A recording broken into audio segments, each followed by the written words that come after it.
안녕하세요. 저는 지금 한 아이의 엄마입니다. 제 어릴 때를 이야기를 하자면 저는 사실 버려진 자식입니다. 어릴 적 저희 집은 평범하지는 않았습니다. 현장에서 일하는 아빠와 공장에서 일하는 엄마 밑에서 태어난 저는 어릴 적부터 참 차별을 많이 받고 살았고 저에게는 남동생이 하나 있었습니다. 남동생은 진짜 엄마나 아빠가 끔찍히 아꼈는데 특히 아빠가 남동생이라면 저랑 보여주는 온도차가 확연하게 느껴질 정도로 차별했어요. 그게 어느 정도였냐면 아빠는 진짜 둘째를 끔찍하게 아꼈고 매번 남동생만 따로 불러서 밥 먹으러 가고 거기에 엄마까지 데리고 갔어요. 저는 나홀로 집에 혼자 앉아서 라면을 끓여 먹으면서 있었고요. 그나마 엄마만 저를 신경 써줬습니다. 전화가 와서 어디 밥이 있다. 굶지 말고 있어라는 등 심지어 동생 생일날은 처음으로 레스토랑에 갔는데 저만 놔두고 가고 그런 저한테 미안하다고 말하는 엄마가 저에게 따로 용돈을 쥐어주며 먹고 싶은 거 먹으라고 해서 그렇게 저는 동네 떡볶이집에서 찾아가서 또 혼자 떡볶이를 먹다가 갑자기 서러움이 복받쳐서 엄청 울었습니다. 동생은 그러고 집에 와서는 저에게 레스토랑 요리가 얼마나 맛있는지 제 앞에서 대놓고 자랑질을 시작하는데 어린 나이에 저는 동생의 자랑질 도발에 참다 끝내 참지 못하고 그만 동생을 때려서 아빠한테 혼났었죠. 그때는 정말 너무 화가 나서 아빠한테 따지듯 소리쳤습니다. 아무리 그래도 너무한 거 아니냐고 왜 동생만 자꾸 챙겨주냐니까? 아빠는 저에게 동생 생일이라 그런 거라고 저는 그 답변에 다시 말하길 그럼 왜 내 생일에는 왜 안 가냐고 물으니 다음에 꼭 가자고 그때는 돈이 정말 부족했다고 해놓고 그 이후로 1년 뒤에도 제 생일이 왔지만 레스토랑에 간 적 단 한 번도 없었습니다. 맨날 제 생일만 되면 바쁘다는 핑계로 집에 잘 들어오지도 않았던 아빠. 하지만 남동생일이라면 뭐든 다 들어주니 이제는 남동생 조치도 저를 완전 부엌대기처럼 대하더군요. 아빠는 집에 오면 제가 그리도 미운지 맨날 과일 까가라 빨래해라 집안에 쓸모가 있는 사람이 되라고 말했고 친구들 학원 다닐 때 저도 학원을 다니고 싶다고 말을 하면 아빠는 저에게 콧방귀 여자가 무슨 공부 열심히 해서 뭐 하겠냐고 그냥 집안일이나 도우라며 딱 잘라 거절하고 반대로 우리 집안의 소중한 기둥이라며 제 남동생은 공부도 못하는 놈이 서예 수영 태권도 등 안 보내는 학원이 없을 정도였습니다. 그래서 저는 아빠한테 어떻게든 애교까지 부리면서 노력까지 해봤어요. 아빠 오기 전에 아빠가 좋아하는 과일도 미리 까가두고 말하기 전에 청소도 다 해두고 공부도 열심히 해서 학원도 안 다니는데 동생보다 항상 좋은 성적을 받아오고요. 그럴 때마다 동생은 중간 등수만 받아와도 한박 웃음 짓는 아빠가 저에게는 반에서 10등 안에 드는 성적을 받아와도 그저 잘했다 열심히 해라 이 말 한마디로 끝났습니다.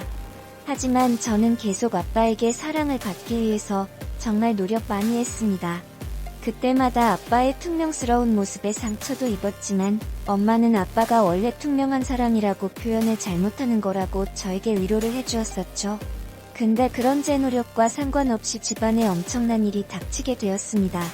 바로 엄마랑 동생이 학교 모임을 갔다가 돌아오던 중에 갑자기 교통사고가 나서 바로 그 자리에서 엄마와 남동생이 하늘나라로 떠난 거였죠. 그때 제 나이가 중학생이었습니다. 중학생이라고 해도 저는 너무나도 연약한 존재였죠. 엄마를 잃어버렸다는 사실과 동생도 잃어버린 사실이 그 어린 나이에 받아들이기 어려웠지만 아빠는 말 그대로 망가져 버렸습니다. 매일 술만 마시며 일도 안 하고 있었고 집은 급격히 기울어져 갔었죠. 아빠한테 급식비나 공과금 달라는 말도 꺼내기 힘들었어요. 그러던 어느 날 아빠가 저한테 이제 그만 떠나라고 하더군요. 제발 그러지 말라고 제가 잘하겠다고 말씀을 드렸지만 아빠는 저를 더 이상 너를 돌봐줄 수가 없다며 보육원에 보내버리셨습니다. 안 가겠다고 제발 버리지 말아달라고 아빠의 바지까지 잡고 늘어지며 울던 저를 냉정하게 버리던 날이 아직도 생생하게 기억납니다. 그때부터였을까요? 저는 엄청 의기소침해졌습니다. 학교를 다니면서 애들한테 이유 없이 욕먹던 적도 있었고 괴롭힘을 당하기도 했었습니다. 성인이 되고 나서 퇴소할 때까지 단 한 번도 아빠는 찾아온 적이 없었고 성인이 되어 퇴소하고 나서부터는 정말 세상을 살아가기가 막막했었어요. 20대 초반에는 사기도 당해보기도 하고 이상한 남자를 만나서 고생도 해보고 취직을 했었지만 취직할 때 내는 서류에 가족란이 비어있으니까 고아라는 게 또 직장에 소문이 나서 사람들이 저한테 이유모를 동정의 눈빛도 당하고 제 아버지뻘 남자들이 자기를 아빠라고 생각하라며 과도한 스킨십도 하려고까지 했습니다. 그때부터는 진짜 이 세상에 저를 위해주는 건 저밖에 없다는 걸 깨달았어요. 20살의 저에게 진짜 세상은 막막했었거든요. 그래서 진짜 누가 저한테 관심 가져주고 금방 그 남자한테 마음에 쉽게 쏠리기도 했지만 그 남자들에게 저는 그저 사심을 채우기 위한 도구였는지 다들 2년을 채 못 가서 자기도 결혼을 생각해야 되는데 사실 저 같은 고아랑은 결혼을 어떻게 하냐며 떠나가기도 했었고 저는 그렇게 상처를 많이 받았었습니다. 그때 진짜 세상에 그 누구도 나를 진심으로 사랑하지 않는구나 라고 세상을 원망도 하기도 했습니다. 그런 저를 구원해줬던 건 지금의 남편입니다. 남편은 같은 회사 동료였어요. 정말 직진밖에 할 줄 모르는 바보가 제 남편입니다. 저를 처음 볼 때부터 무척 호감이 많이 갔다며 제가 격리로 들어간 회사에 입사 첫날부터 저에게 돌진하던 남편, 처음에는 부담되고 또 상처받을까 두려워 겁이 나서 밀어냈었습니다. 저는 아직은 남자를 사귀고 싶은 마음이 없다고 했지만 남편은 막무가내로 무조건 저에게 한 번만 사귀어보자고 혹여나 사귀다가 맘에 안 들면 그때 내쳐도 된다며 매달리는데 정말 당황스럽더라고요. 저는 내심 얼마 안 가서 포기하겠지 한 게 무려 1년 반이었어요. 남편은 저의 단호한 거절에도 불구하고 잊을만 하면 저한테 데이트를 신청하고 또 잊을만 하면 저도 잊고 지낸 제 생일날 선물을 사다가 주고 빼빼로데이든 화이트데이든 발렌타인데이든 어떤 날이든 핑계를 갖다 붙이면서 저한테 지극정성이었죠. 그래서 저 고아인 거 모르냐고 말을 해도 남편은 그게 도대체 뭐가 문제냐고 되묻더라고요. 그래서 저는 진지하게 남편에게 말했습니다. 나는 사실 과거에 고아라는 이유 단 하나만으로 상처를 많이 받아왔었고 그 상처받았던 과정 중에 당신 같은 남자들 많이 봤었다고 기껏 사귀고 나중에 알고 보면 그저 나와 즐기기 위한 수단으로 나에게 매달렸던 거지 막상 사귀면 절대 오래 못 갈 거라고 말했지만 남편은 그렇게 생각하면 자기는 섭섭하다, 왜 자기를 겪어보지도 않고 그런 나쁜 놈들과 비교하냐며 역으로 당당하게 타박을 하더군요. 저는 그렇게 말하는 남자가 한편으로는 저도 점점 마음이 쏠릴 수밖에 없었던 게 남편은 회사에서 사실 유능한 인재였습니다. 자기 일도 정말 성실히 하고 주변 사람들하고의 관계도 좋아서 승진도 빨리 되었고 누구나 남편을 좋아했었거든요. 한 번은 갑자기 제가 맹장염으로 병원 실려간 날 정말 너무 아픈데 막상 연락할 사람이 딱 떠오른 건 저희 남편뿐이었던지라 무작정 연락하면서 그때부터 어떻게 하다 보니 저희는 사귀게 되었었죠. 정말 걱정도 많이 했었지만 걱정과 다르게 남편은 사귀기 전이나 사귀기 후나 다를 바가 없던 남자였습니다. 변한 바도 전혀 없었고 오히려 저랑 사귄다고 여기저기 알리고 다니면서 다른 여자들이 접근하면 애초에 그냥 차단하고 그러더군요. 그렇게 남편과 사귄 지도 어느새 세월이 3년이 지났을 무렵 남편이 저를 자기 부모님께 소개시켜 주었고 물론 그 과정이 순탄치는 않았지만 결혼까지 하게 되었습니다.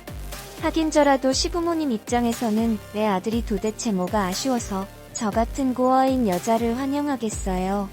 그저 저는 받아주신 것만 해도 다행이라 생각했고 또 제가 어렸을 때부터 차별과 천대 그리고 구박 같은 건 익숙했거든요. 보육원 가기 전이나 후나 지금까지 살아오면서 따뜻함보다는 차가움이 더욱 익숙했기에 그들에 비하면 구박 같은 건 하지도 않으셨죠.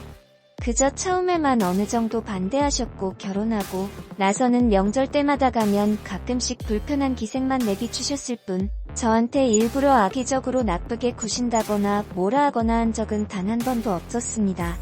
저도 그래서 진짜 노력 많이 했었어요. 잃어버린 친부모님이라 생각하고 종종 안부 연락도 드리고 좋은 거 있으면 사다가 선물도 드리고 그렇게 3년을 사니깐 그때부터 시부모님도 저를 정말 친딸처럼 여겨주시며 우리 민주 한나는 말 처음 들었을 때 저 그날 너무 기뻐서 울기도 했습니다. 그때부터 시부모님과 같이 여행도 자주 가고 저도 아들도 낳고 남편과 참 행복하게 살았었네요. 하지만 그러던 어느 날 절 버린 아빠가 갑자기 찾아왔습니다. 가족 관계 등록부 떼서 집을 찾아왔다는데 저는 정말 당황스러웠어요. 오랜만에 보는 아빠는 저와 제 아이를 물끄러미 보시더니 그동안 어떻게 지냈냐며 힘들게 입을 여시더군요. 저는 그런 아빠에게 매몰차게 말했습니다. 아니, 버릴 땐 언제고 왜 이제 와서 갑자기 이러세요? 저 이제 행복하니까 그만 가식 떠시고 나가세요. 저한테 부모라는 사람은 이제 진즉의 존재조차 안 했으니까요.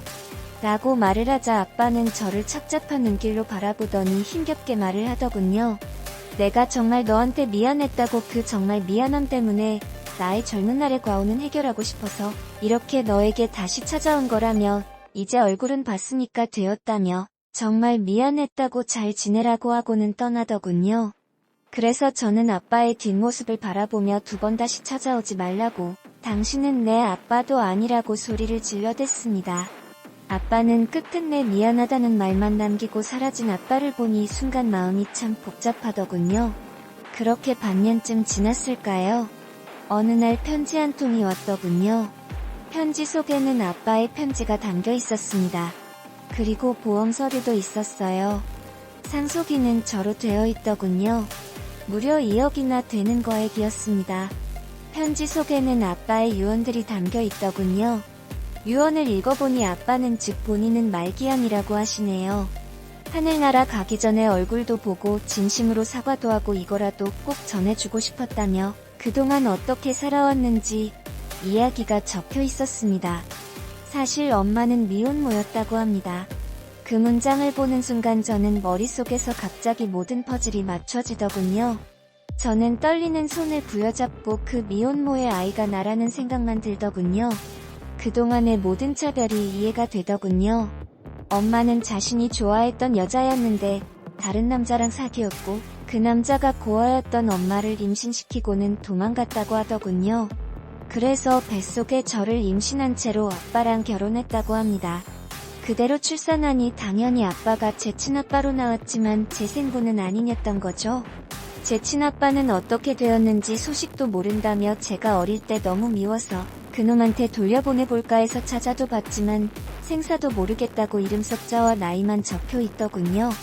그리고 엄마를 너무나도 사랑했기에 부부로 살았었고 엄마는 좋았지만 자꾸 저를 볼 때마다 그놈의 얼굴이 떠올라서 화가 치밀어 오를 때가 한두 번이 아니었고 그래서 저한테 못되게 굴은 거 너무나도 후회된다고 말씀하더군요. 너한테 무슨 죄가 있었겠냐고 내가 다 품지 못할 일들을 그때는 엄마에 대한 사랑으로 모두 감당할 수 있을 줄만 알았다고 그게 제일 자신이 저지른 잘못이라고 하더군요. 그 상황에서 자기 자식인 남동생과 엄마가 교통사고로 죽으니 그때부터 인생에 낙도 없었고 낙오자처럼 살아갔다고 합니다. 저를 보육원에 보내고 있고 지내려고 노력했지만 막상 암에 걸려 자신이 죽음이 다가오니 지난 날들에 대한 과오들이 떠올랐고 제가 어릴 때 자신이 그렇게 구박하고 차별했음에도 자기한테 어떻게든 잘 보이려고 어린 것이 애교를 떨며 아빠 하던 게 그렇게 생각이 났다고 하더군요. 그래서 너한테 해준 것도 없고 해서 뻔히 너에게 찾아가면 미움받을 줄 알면서도 이거라도 이렇게 주고 가고 싶어서 병원에서 나와 저를 봤지만 자신이 미안하다는 말밖에는 할 말이 없었다고 자신이 죽으면 상속인이 저니까 꼭 수령해서 앞으로는 행복하게 살았으면 좋겠다고 적혀 있더군요. 아빠는 이미 사망한 직후더군요. 아빠도 엄마와 마찬가지로 고아였던지라 주변 일가 친척 하나 없었습니다. 그래서 남편과 상의 끝에 장례식을 치렀습니다. 장례식장에 앉아서 아빠의 영정사진을 멍하니 바라보는데 참 마음이 착잡하더라고요. 그렇게 장례식이 끝나고 집에 돌아와 2억이라는 엄청난 돈이 들어왔지만 저는 참 많은 생각을 하게 만들었습니다. 아빠가 죽기 전 알려준 생부의 이름, 제 출생의 비밀, 그리고 돈 참 머릿속이 복잡하네요. 저는 생부를 찾아봐야 할까요? 근데 그 사람도 엄마를 그렇게 임신시키고 도망간 것만 봐도 인간 말종인 것 같아서 찾지 말아야 된다는 생각도 하지만 내가 몰랐던 생부라는 존재와 제 아빠가 저한테 그럴 수밖에 없었던 이유들도 이해가 돼서 참 마음이 복잡하네요. 안녕하세요. 저는 지금